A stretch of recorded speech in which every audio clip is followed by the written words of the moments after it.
Hi guys, sorry it's been a while. Obviously with everything that's been going on in the world recently, it's been a little bit hard to find time to get a few things done, but I just thought I'd give you a quick update. I've taken a little bit of a break from the Celica and we're working on this, it's a 1977 Ford Fairlane. Now it's got some fairly substantial rust in the drip rails, so I'm just having a crack at giving them a clean up and either replacing or deciding whether we're going to remove them entirely. Now overall the car's actually fairly good. Like, that's as far as rust goes, that's the worst section I've been able to find. But as a lot of you probably know, with drip rails, it just goes the whole way along. So what I'm doing at the second is we're taking out these spot welds. This piece is more or less useless. It's just a crumbled piece of tin foil at this point. Has no structure left to it. But we'll take all this just off and see whether we can't get it cleaned up and replaced. Now I personally am not a big fan of drip rails. We'll go around the other side here and you can see this side is pretty well the same.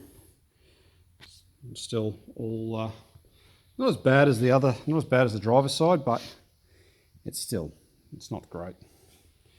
So yeah, as a lot of you probably know, drip rails are notorious for rusting because as soon as the seam sealer in them goes, the water just sits under it and slowly eats away at the body.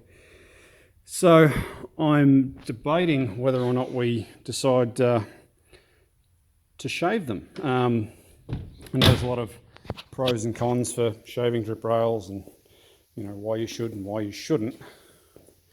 But the main thing that I've heard is that it makes it very, very hard when you're driving in the rain because the rain comes straight in the windows.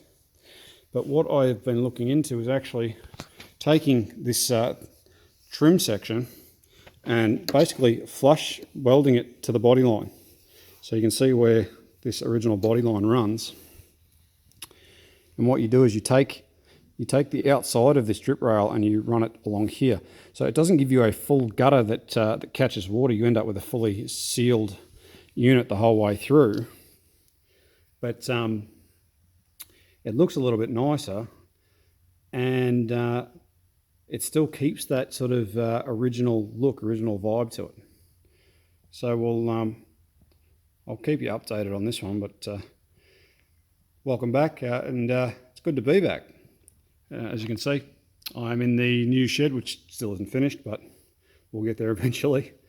I'm interested in your opinions. Should we shave the drip rails, or should we just repair them? Be sure to let me know in the comments, and we'll see you in the next one.